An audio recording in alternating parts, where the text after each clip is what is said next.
Os três campos de batalha. Francis Frangipane.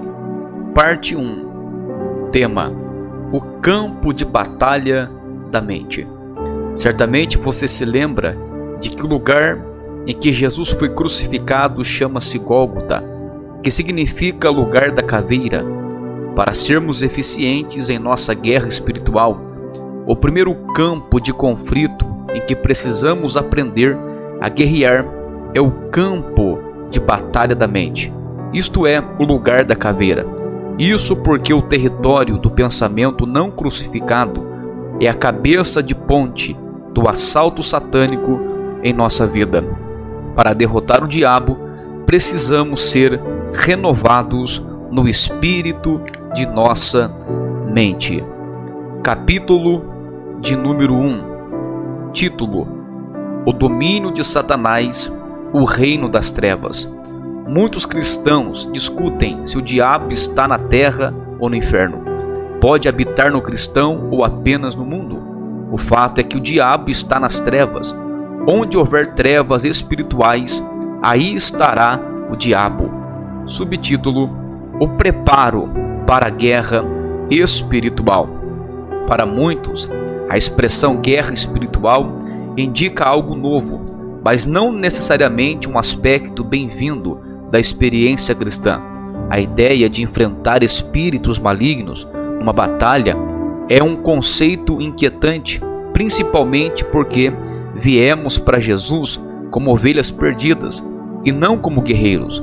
Talvez alguns de nós jamais iniciem uma guerra espiritual, mas todos temos que ter a consciência de encarar o fato de que o diabo iniciou uma guerra contra nós. Logo, é essencial para nosso bem-estar saber discernir as áreas de nossa natureza que estão desprotegidas e abertas ao ataque satânico. Judas diz: e quanto aos anjos que não conservaram suas posições de autoridade, mas abandonaram sua própria morada, ele os tem guardado em trevas, presos em correntes eternas para o juízo do grande dia. Judas, verso 6. Quando Satanás se rebelou contra Deus, foi submetido ao castigo eterno naquilo que a Bíblia chama de abismo ou cadeias de trevas. Essas trevas não significam simplesmente regiões sem luz ou áreas desprovidas de luz visível. A escuridão eterna a que se refere essa passagem é essencialmente escuridão moral, que finalmente degenera para escuridão em sentido literal. Sua causa, entretanto, não é simplesmente a ausência de luz, e sim a ausência de Deus, que é a luz. É imprescindível reconhecer que essa escuridão, para onde Satanás foi banido, não se limita às regiões exteriores à humanidade, diferentemente daqueles que não conhecem a Jesus.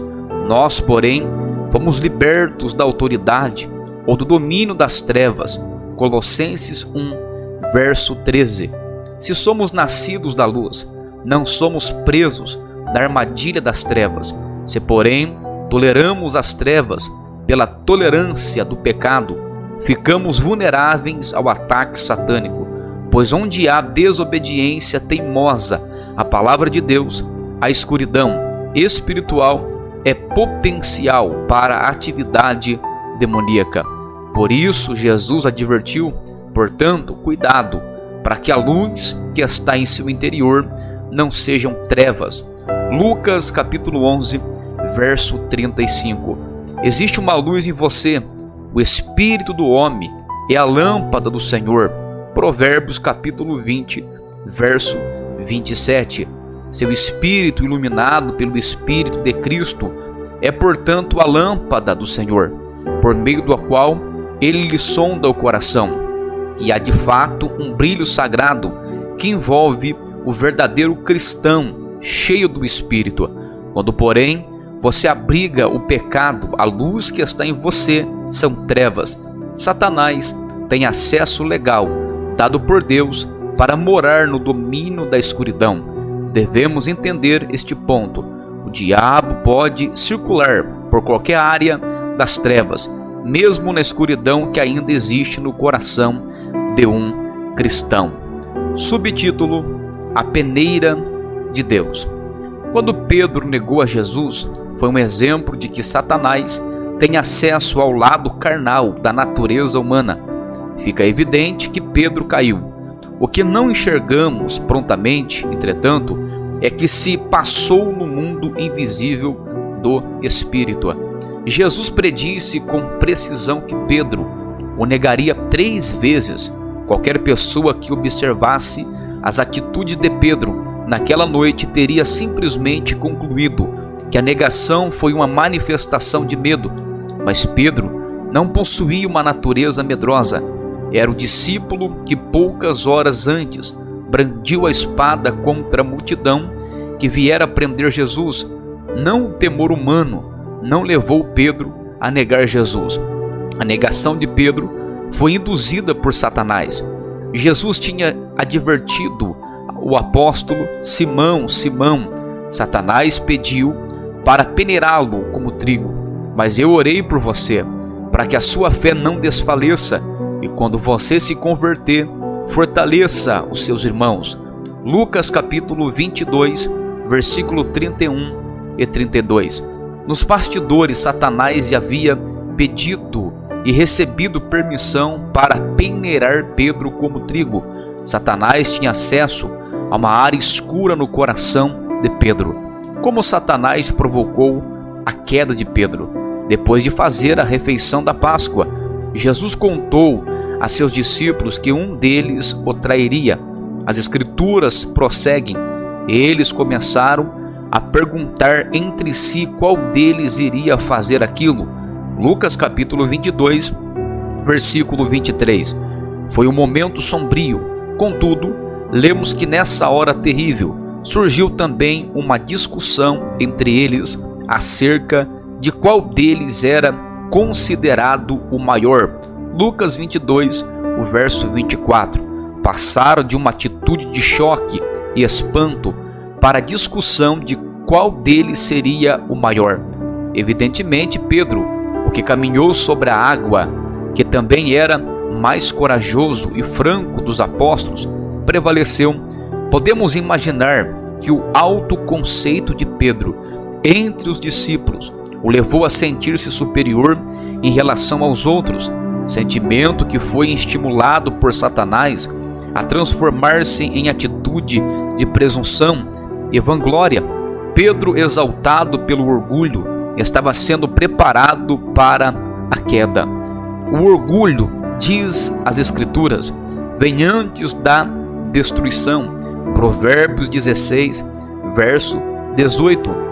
A soberba causa a queda de Satanás, e foi também a mesma escuridão que Satanás usou para causar a queda de Pedro. Por experiência própria, Lúcifer conhecia bem o julgamento de Deus sobre a soberba religiosa e a cobiça. Satanás não tinha direito de atacar e destruir Pedro indiscriminadamente. Teve de conseguir a permissão do Senhor de Pedro antes de invadir contra o apóstolo. O fato é que o diabo pediu permissão e recebeu. Subtítulo: Sujeite-se a Deus. O próprio pecado de Pedro foi usado como armadilha de Satanás para a queda do apóstolo. Antes de iniciar a guerra, temos de reconhecer que as áreas que escondemos na escuridão são as mesmas áreas de nossa futura derrota. Na maioria das vezes, as batalhas que enfrentamos não cessam até que descobramos a escuridão que está dentro de nós. Nos arrependemos dela. Para sermos eficientes na batalha espiritual, temos de ter discernimento do que há em nosso coração. Caminhando humildemente com o nosso Deus, nossa primeira ação deve ser submeter-se a Deus. Então, à medida que resistimos ao diabo, ele fugirá de nós. Tiago 4, verso 7. A boa notícia para Pedro e para nós é que Satanás nunca pedirá permissão para destruir os santos, e ele está limitado a peneirá-lo como trigo. Existe trigo dentro de cada um de nós. O objetivo desse tipo de ataque satânico, autorizado por vontade permissória de Deus, é limpar a alma do orgulho e produzir brandura e transparência em nossa vida. Pode ser terrível, mas Deus usa isto para operar para o bem. Nossa natureza exterior precisa morrer, assim como a casca, para facilitar o despontar da natureza de trigo presente no homem da nova criação. Tanto a casca quanto a palha foram necessárias, fornecendo-nos proteção contra as dores desta vida.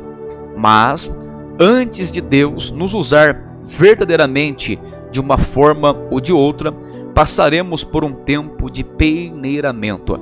A casca de Pedro, sua natureza externa, era presunçosa e vaidosa. Seus sucessos iniciais o tinham tornado ambicioso, egocêntrico. Deus não pode confiar seu reino a alguém que não tenha tido o orgulho quebrantado, porque o orgulho é a couraça da própria escuridão. Por isso, quando Satanás pediu permissão para atacar Pedro, Jesus, com sabedoria, deve ter dito: você pode peneirá-lo, mas não destruí-lo. A guerra contra Pedro foi devastadora, mas limitada. Serviu ao propósito de Deus. Pedro ignora as áreas de escuridão em seu interior e sua ignorância o deixou exposto ao ataque. Mas o Senhor pergunta a cada um de nós: você sabe as áreas em que é vulnerável ao ataque satânico? Jesus não nos deixa ignorantes de nossas necessidades. Na verdade, quando ele revela o pecado de nosso coração, é para destruir as obras do diabo. Devemos compreender que a maior defesa que podemos ter contra o diabo é manter o coração sincero diante de Deus. Quando o Espírito Santo mostra uma área que precisa de arrependimento, devemos superar o instinto de defesa. Precisamos silenciar o pequeno advogado que sai de um local escuro de nossa mente para nos defender. Meu cliente não é tão ruim, seu advogado o defenderá até o dia de sua morte. Se lhe der ouvidos, nunca verá o que está errado, nem enfrentará o que precisa ser mudado. Se quiser vencer na guerra espiritual, seus instintos e autopresunção devem ser submetidos ao Senhor Jesus, porque só Cristo é o nosso verdadeiro advogado. Não podemos entrar numa batalha espiritual sem adotar esse conhecimento. Tiago capítulo 4, verso 6 diz: Deus se opõe aos orgulhosos, mas concede graças aos humildes. Esse versículo é muito importante. Se Deus se opõe ao soberbo, e nós somos soberbos demais para nos humilharmos e confessar que estamos errados, então Deus se opõe a nós.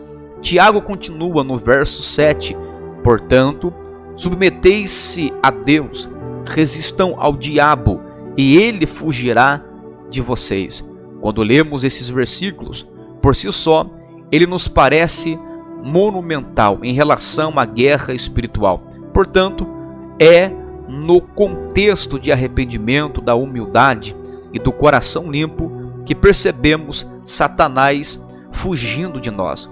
Precisamos ir além da vaga submissão a Deus. Temos de sujeitar-lhes a área exata de nossa batalha pessoal.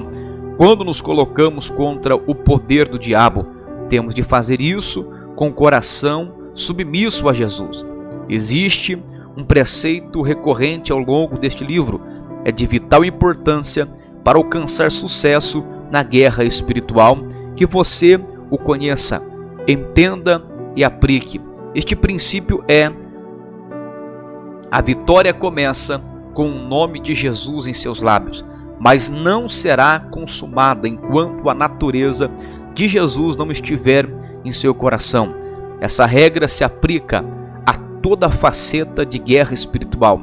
Na verdade, Satanás será autorizado a investir contra seu ponto fraco, até que você compreenda que a única resposta de Deus é você se tornar semelhante a Cristo, quando você começa a se apropriar não somente no nome de Jesus, mas também de sua natureza. O adversário se retira. Satanás não continuará assaltando-se às circunstâncias que ele arquitetou para o destruir, estiver trabalhando para aperfeiçoar você. A consequência da experiência de Pedro foi que depois do Pentecoste, quando Deus o usou para curar um coxo, um novo Pedro humilde falou à multidão: israelitas, porque isto os surpreende? Porque vocês estão olhando para nós como se tivéssemos feito a este homem andar pelo nosso próprio poder ou piedade? Atos capítulo 3, verso 12. A vitória de Pedro sobre o orgulho e o diabo começou com o nome de Jesus em seus lábios e foi consumado com a natureza de Jesus em seu coração. A escuridão de Pedro foi banida pela luz e seu orgulho submetido por Cristo.